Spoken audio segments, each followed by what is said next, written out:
We have a strong military, but very vulnerable population that's been hit by a terror organization. We're a small country. We're a small country that its border being invaded. Fine. I just asked you a question as to whether you have the strongest military in the Middle East. You accept you do? We do, but at the same time, we're a very vulnerable country when we're surrounded by radical Islamists, including backed up by Iran, here to defend radical that wants to destroy Israel. I'm not here to defend that. I'm not here to defend Hamas, who I think are a despicable terror organization. But you said there were 50,000 Hamas. Others have put the total figure at around 25,000, which begs the question, if after 18, 19 months now, you have been waging this ferocious war against 25, 26,000 terrorists, and you still haven't defeated them, you still can't get your hostages released, they're still not being released, it's clear to most people that your strategy is failing. But what you're doing is ramping up the attacks, ramping up the devastation, ramping up the clearing out of Gaza. You've got members of the cabinet openly saying they want to get rid of all the Palestinians and get them into another country. So it seems to everybody else that what you're actually doing is not winning any war against Hamas. In fact, many people think, including intelligence that the Americans have received, for every Hamas terrorist you've killed, they've already been replaced multiple times with people with the same ideology. And that would explain why you can't get the hostages out.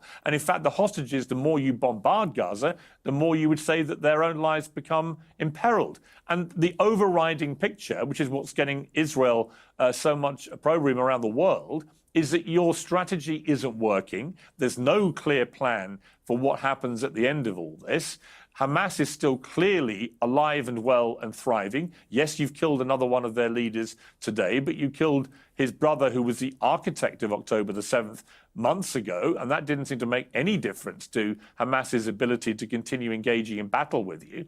And the argument remains, how many Palestinian civilian innocent lives, women and in particular children, are you prepared to kill as you continue going after Hamas when it doesn't appear that you're winning that battle, that strategy is failing?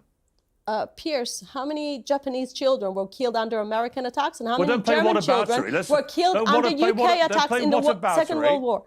Listen, I mean, if you want to play a fair game, you need to understand how Western armies operated in the past. Israel is not anywhere near to the American attacks on Tokyo that killed 100,000 civilians, and not anywhere near to what the UK was doing in the Second World War. Now, when I'm looking about a strategy, I get to hear all the people criticize Israel today, including yourself, and then I'm asking you this question. If Israel finishes the war today and Hamas stays on our doorstep, what kind of future do you promise my children? A future that 7th of October will happen and again, just like Hamas leaders promised? This is what you expect the Israelis or the Israeli leadership to accept? Hamas should not be allowed to run a Welk stall at the end of all this. They should So how do you achieve that? How do you achieve that? Well, who's volunteering there to demilitarize the Gaza Strip? With respect, Ambassador, you clearly don't achieve it with the way that you're trying to achieve it. All you're achieving at the moment is making Israel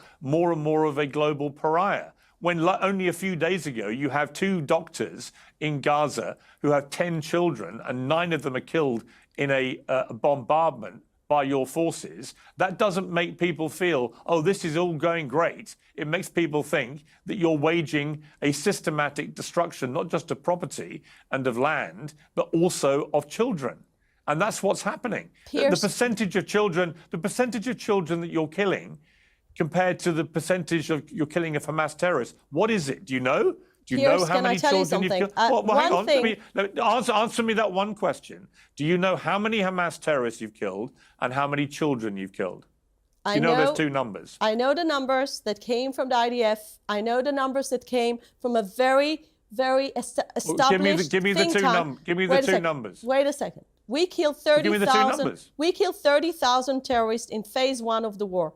Since the war is back, I don't have the numbers. But let me tell you one thing. How many children have you killed? We never target civilians. So this question is irrelevant. How many children have you killed? Pierce, Israel is not killing children. Israel is not killing children. Hamas is using them as human shields. Israel is killing children every single day. Pierce, this is a blood label you're putting on Israel. You know it's not true. No, it's not actually. And what you're trying to do is be very weaselly with your words. No, I'm not. The truth is, you are killing a lot of children. You would argue you're doing. You know why it's caused? Hang on, let me finish. Hamas is using them as human shields, and you know that. Let me finish my question to you. You are killing a lot of children on a daily basis. That is indisputable. My interesting question for you is, how come you know exactly how many Hamas terrorists you've killed, but you have no idea how many children you've killed?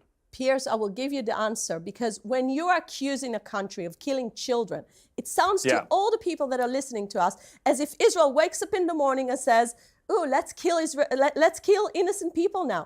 This is not what Israel is doing. But you are killing a lot of children. And my question is, how come you know how many terrorists you've killed? Are you familiar with the international law? Are you familiar with that at all? Because the international humanitarian law says very clearly, as long as you're targeting civilian targets, you're allowed to attack hospitals that you know they're terrorists. No, but you're not answering my question. Israel is not deliberately killing children. And this accusation is a fake thing that you keep on saying again and again when you know we're a democratic country, cares about human life. I just asked you a simple question. At the same time, Hamas is deliberately using the children as human shields.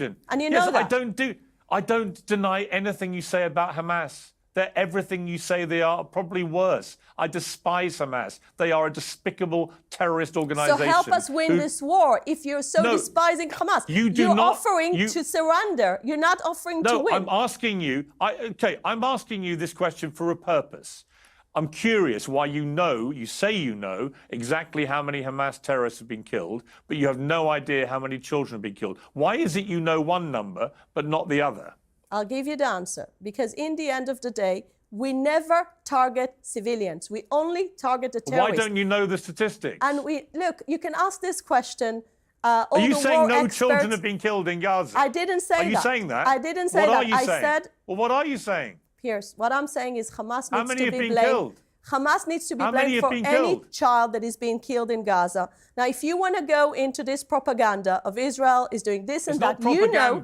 I'm asking you why you know how many terrorists you've killed, but you don't know how many children you've killed in the process. I have an answer because we targeted those terrorists and we never targeted any civilians. That's the answer, and this is why you know that you know many thousands of civilians, but you know many thousands of civilians have been killed. You understand Piers, that? Do you understand that you don't care about my children and other Israeli children by letting 7th of October happen again and again? Oh, I do. In fact, to my detriment, actually, in the Middle East for many, many months, when I was defending Israel's right to defend itself. But now we're at a point where more and more civilians are getting killed in collateral damage as you wage a war and a strategy and a plan which makes no sense to even your own former prime ministers who think you're committing war crimes. So don't just couch all this as propaganda by people who just... Well, OK, but again, I simply ask you one more time. Why is it you know how many Hamas terrorists you've killed, but you don't know how many children you've killed? Why is that? As I said again, because in the end of the day, when you're accusing someone in killing... You don't count one, but you count the other? You accuse someone in doing something deliberately while Israel is not doing it deliberately. Can I accuse the UK of killing German children during the war? You would have said it's absurd. Stop playing whataboutery. It's absurd. Explain why you know one number, but you don't know the other.